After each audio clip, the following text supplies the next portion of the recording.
गीता भागवत, फिर भी किसी कारण बसात हमने भगवान को नहीं पहचाना तो भगवान ने कहा भाई सब तो सदगुरु नहीं बना सकते हैं। हाँ, आपकी निष्ठा हो सकती है, मैंने आपको कथा सुना है तो आप मन ही मन सदगुरु बनाकर, हो सकता है आपका भागवत से या भगवान के नाम से कल्याण हो जाए जाप करते हुए, ये आपकी निष्ठा है।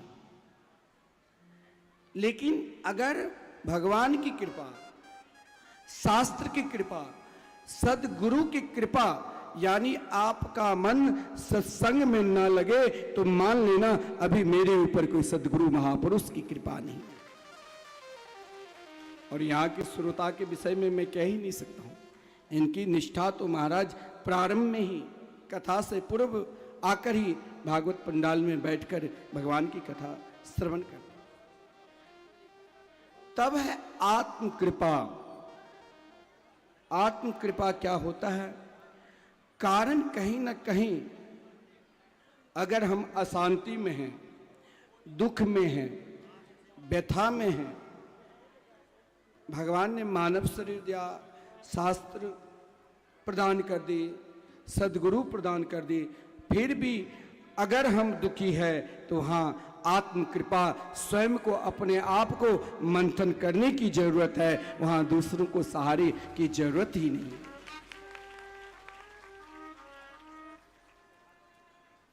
तो भागवत, भगवान श्री कृष्ण द्वारका में केवल एक ही विवाह रुक्मिणी जी के साथ ही नहीं किया, भगवान के विवाह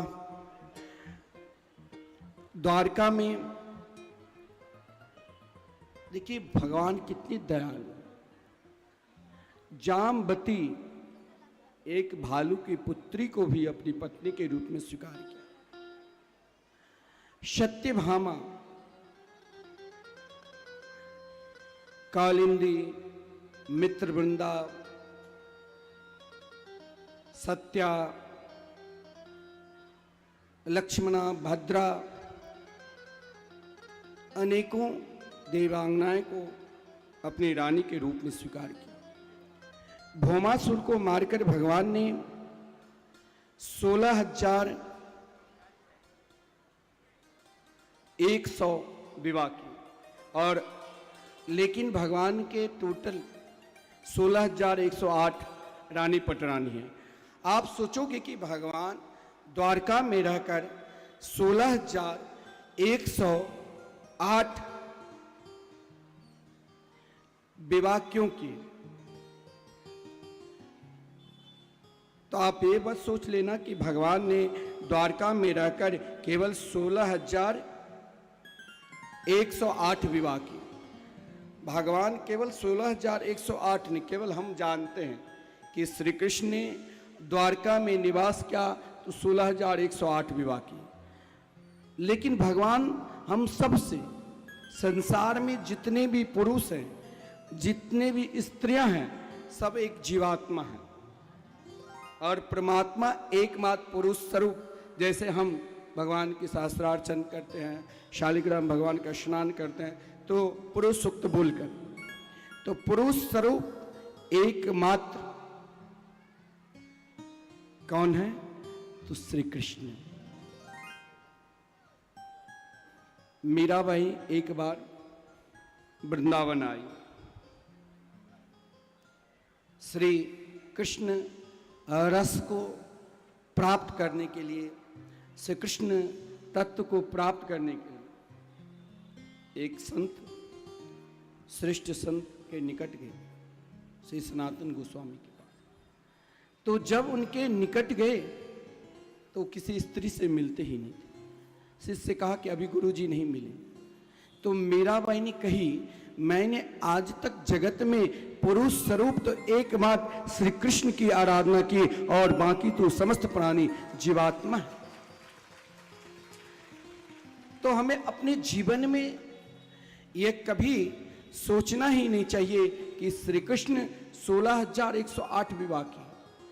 अगर इन 16,108 विवाह पर आप चिंतन करेंगे तो स्वयं को अनुभव होगा।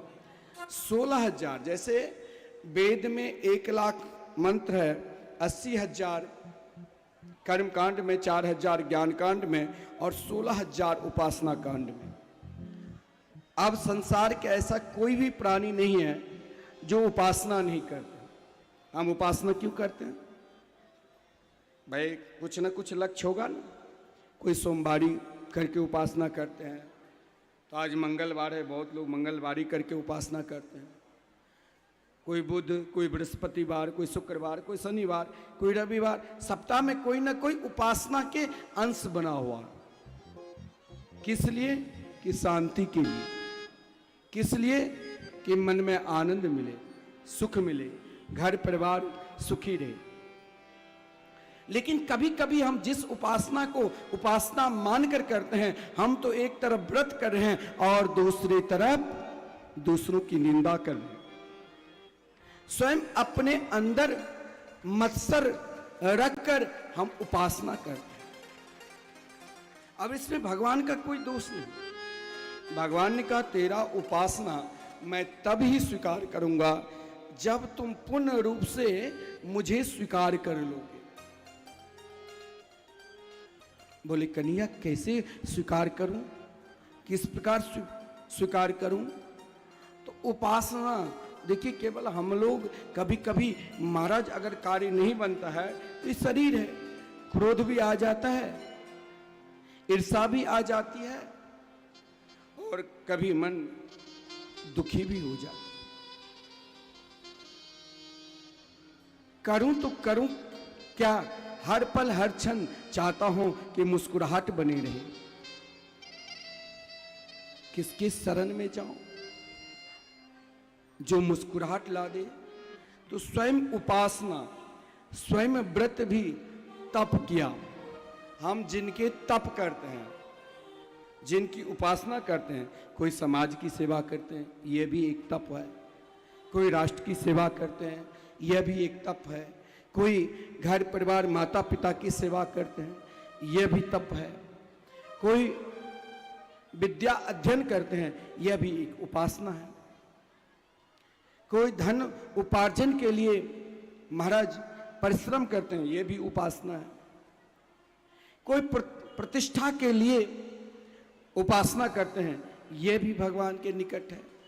लेकिन फिर भी इन उपासना के बावजूद भी मेरे अंदर से ईर्ष्या नहीं गई तो सब कुछ व्यर्थ है। श्री कृष्ण ने कहा है उपासना तुम तब तक कैद रहोगी, क्योंकि भौमासुर ने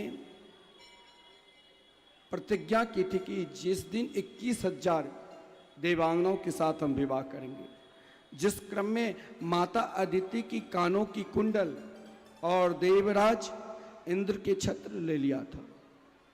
देवराज इंद्र द्वारकाधीश के निकट गए और प्रार्थना की। द्वारकाधीश ने सत्यभामा को साथ में लेकर भौमासुर को उद्धार किया था। स्वयं पृथ्वी भगवान की स्तुति की, नमस्ते देव देवेश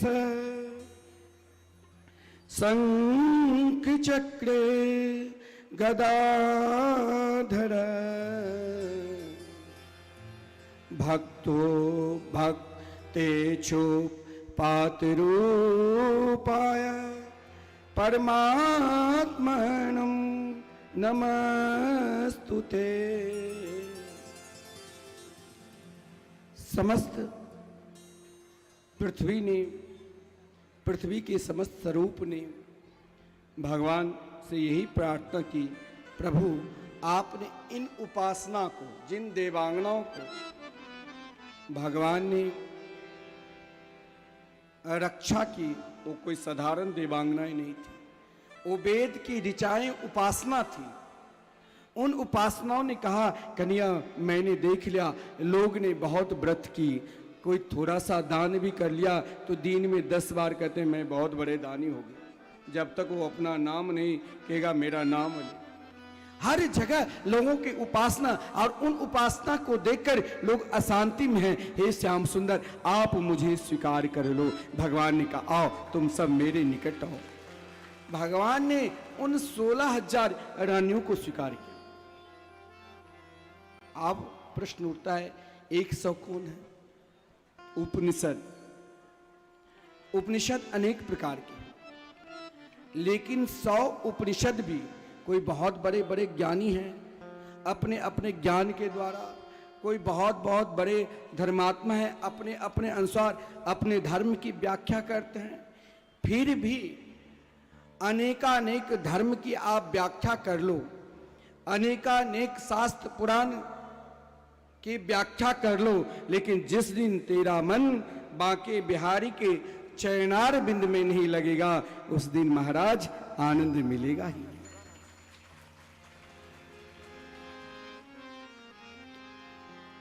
उपनिषद उपासना जब भगवान के निकट पहुंचे तो स्वयं उपनिषद ने कहा कि मुझे भी स्वीकार कर लो, हे बांके बिहारी, हे कुंज बिहारी, मुझे भी आप स्वीकार कर लो। भगवान ने कहा आओ तुम भी मेरे निकट आओ। अब 16,100 रानियों को तो स्वीकार कर लिया, लेकिन 8 पटरानी कौन है? देखिए, संसार में जो भी प्राणी जन्म लिया है, उस समस्त प्राणी अष्ट प्रकृति के बस में है। पृथ्वी, जल, तेज, वायु, आकाश, मन, बुद्धि, चित्त, अहंकार। लेकिन भगवान, इसीलिए तो भगवान है, हम सब अष्ट प्रकृति के बस में हैं, लेकिन कन्हैया सदा अष्ट प्रकृति को अपने वश में रखते हैं, इसीलिए वो अष्ट पटरानी हैं, 8 पटरानी हैं। इस प्रकार से कृष्ण ने 16,108 विवाह किए और समस्त रानी पटरानी श्री कृष्ण की उपासना की। हम लोग भी पुकारे, हे श्याम सुंदर, मुझे भी आप अपने निकट स्थान दो, अपने समीप स्थान दो। हम भी आपके होना चाहते हैं, और जब हम उनके होना चाहते हैं तो हमें यही पुकारना पड़ेगा, जो यमुना किनारे रहकर यमुना जी का रस जो हम पुकारते हैं, जहाँ राधा रानी के नाम, रूप, लीला, धाम सब के सब रसमय हैं। बहुत लोग बोलते हैं कि यमुना जी भी अगर कभी कभी यमुना जी के जल खारे खारे हो जाते हैं, लेकिन कृष्ण रस की जब प्राणी रसास्वादन करते हैं, उन रस को पीते हैं, तो महाराज उनके ऊपर भी भगवान के 16,108 रानी हैं, लेकिन उन रानियों की कंट्रोल एकमात्र रास रासेश्वरी श्री राधा रानी के चरणार बिंद की ओर है। इसीलिए तो लोग पुकारते हैं, साधक पुकारते हैं क्या? मीठे रस से भरो रे राधा रानी लागे, महारानी लागे, मन करो करो जमन जीरो पानी लागे। मीठे रस से भरो रे राधा रानी लागे, महारानी लागे, मन करो करो यमुना जीरो पानी लागे।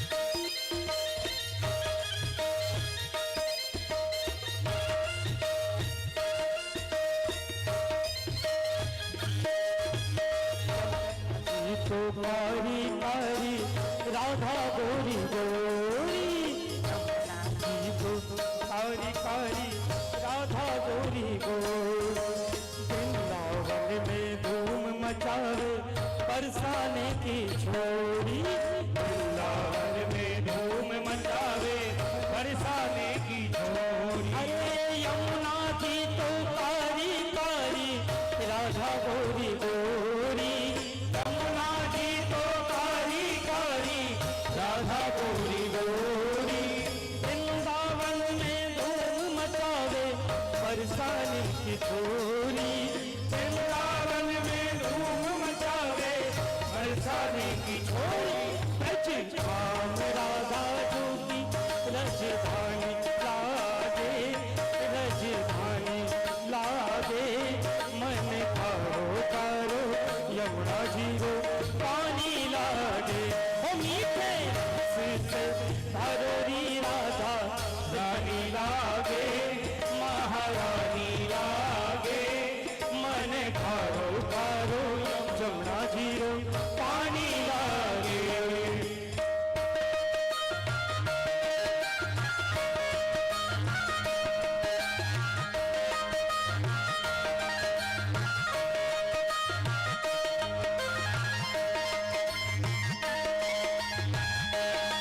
कोई मिठाई, भावे मन माखन मिश्री अब ना कोई मिठाई।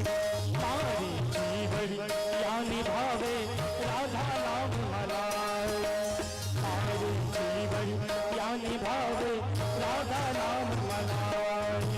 ना भावे मन माखन मिश्री अब न कोई मिठाई, मारे जीवन याने भावे राधा राम मलाई। कृष्ण की किशोरी रजरानी लागे, गुड़ खानी लागे, मन कारो कारो यमुना जीरो पानी लागे। ओ मीठे रस से भरोरी राधा रानी लागे, महारानी लागे, मन कारो कारो यमुना जीरो पानी लागे।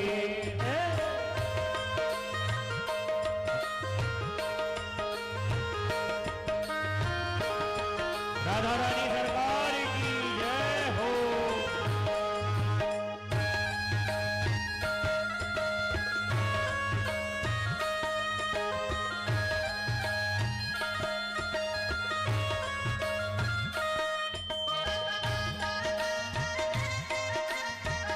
बोल बांके बिहारी लाल की जय हो।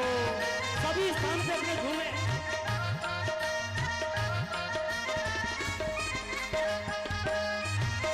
राधा राधा नाम रटत है जो नर आठो याम, राधा राधा नाम रटत है जो नर आठो याम। मैं गा रहा हूँ, आप लोग को शब्द समझ में आ रहा है? क्यों माता बहन जो भी बैठे हुए हैं, मैं जो गा रहा हूँ शब्द समझ में आ रही है आप लोग को? तो मेरे संग गाएं। आज लास्ट दिन है, कम से कम राधा रानी को पुकारें। तो क्या कहना है? राधा राधा नाम रटत है जो नर आठो याम, राधा राधा नाम रटत है जो नर आठो याम। उनकी बाधा दूर करत है जो नर आठो याम, उनकी बाधा दूर करत है राधा जी को नाम। ओ राधा राधा नाम रटत है जो नर आठो याम, राधा राधा नाम रटत है जो नर आठो याम। उनकी बाधा दूर करत है राधा जी को नाम, उनकी बाधा दूर करत है राधा जी को नाम। राधा नाम में सफल जिंदगानी लागे, जिंदगानी लागे, मन खारो यमुना जीरो पानी लागे। ओ मीठे रस से भरोरी राधा रानी लागे, महारानी लागे, मन कारो कारो यमुना जीरो पानी लागे। ओ मीठे रस से भरोरी राधा रानी महारानी लागे, मन खारो यमुना जीरो पानी लागे।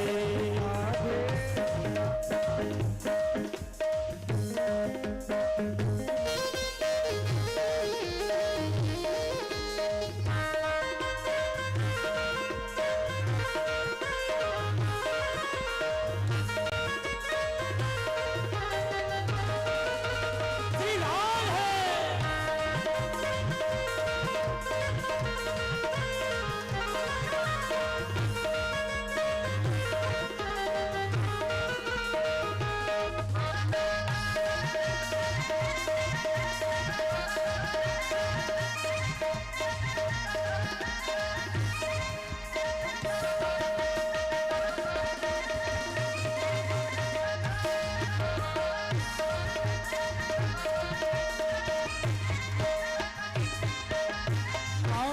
नित्य मुरली में तेरे सुमरे बारंबार, आधा नित्य मुरली में तेरे सुमरे बारंबार।